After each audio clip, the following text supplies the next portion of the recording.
So let's go over to the segment that was the vanguard yesterday, Nigel? Absolutely. Well, metals were in focus yesterday. We saw ferrous and non-ferrous stocks do well. In fact, ferrous did a tad bit better.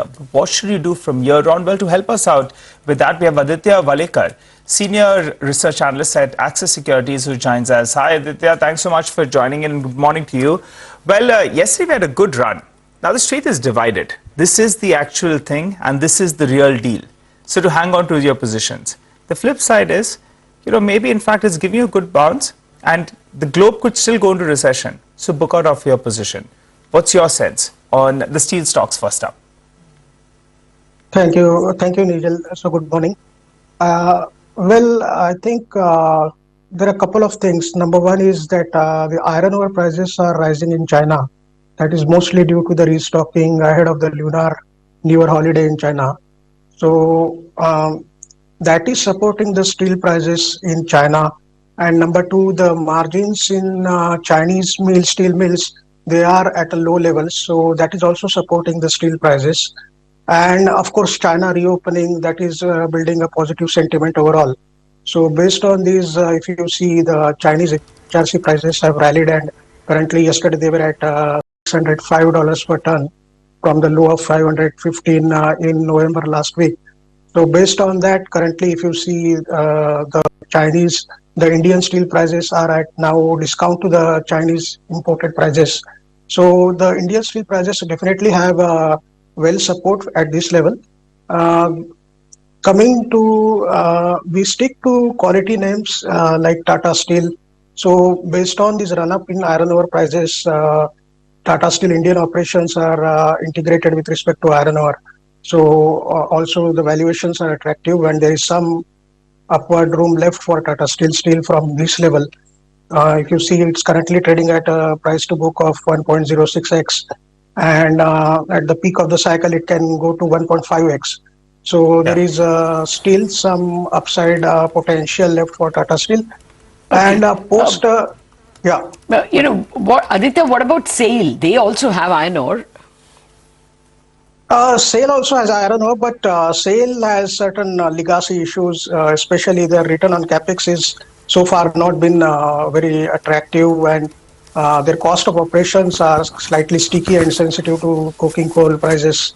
So no one can predict what will happen to coking coal prices. Currently, they are stable and in the range of $280 to $290 per ton. But SAIL being more sensitive to cost and coking coal, we prefer Tata Steel over SAIL, and maybe we can see some upside in SAIL if the sentiments builds up and China's property sector really turns out and churns out good numbers. Then maybe SAIL can also rally, but maybe you prefer Tata Steel over SAIL. Yeah. Got that. Okay, got that. In any case, SAIL is down almost 17% in the last 12 months. Tata Steel has seen a big outperformance. What about Hindalco? The valuation seemed to be reasonable at about 1.1 times price to book forward, but the expectation is that Novelis margins are likely to worsen in the second half of the year. Would that be a concern for you? Yeah, so for Hindalco, management has already stated that in H2 FY23 the Novelis margins will be impacted, and but from FY24 onwards, the margins should pull back to $525 per ton. That is their long-term sustainable EBITDA per ton guidance. In H2, they have primarily cited about the higher coal energy cost and logistic cost. These issues will get ironed out, and from FY24, we expect that Novelis will again pull back and will get back to its $525 per ton EBITDA guidance. And also its upstream aluminium business, the costs at upstream aluminium business are likely to peak out, the coal cost. So, and its copper segment is also expected to do well. So based on that, Hindalco is also has upside potential from even at this level. Maybe once again at the peak of the cycle, it has gone to 1.5x price to book. For aluminium also, the tailwinds are US dollar is peaking out, and then China is opening. So aluminium is well placed. So currently at $2,350. So can easily rise to $2,500 up to that level. So aluminum prices, aluminum prices have support of thermal coal. All right. Aditya, at the peak of the cycle, some of these stocks they traded 1.5 times, but at the bottom of the cycle, we have also seen them at around half or 0.6 times price to book. But given that their balance sheets are in far better shape, maybe this time, even if things go wrong, maybe you'll find some better support and we don't go down to around half times price to book. Final question before we let you go. Aluminium, I think you mentioned are $2,500 per ton. So if you could give us what is your estimate on aluminium prices as well as iron ore and coking coal for 2023?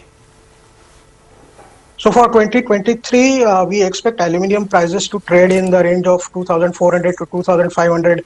If the things work out, it may trade at a higher level of near 2,500. For iron ore, we have seen the rally for iron ore recently, so it may trade in the range of $115 to $120 per ton. And for coking coal, it's slightly difficult to predict because there are weather-related events from Australia. So that could drive the volatility in coking coal prices. But as of now, maybe $300 to $290 per ton guidance we can take. All right, thanks a lot. Pleasure speaking with you. Have a great day. The pre-opening rates are settling at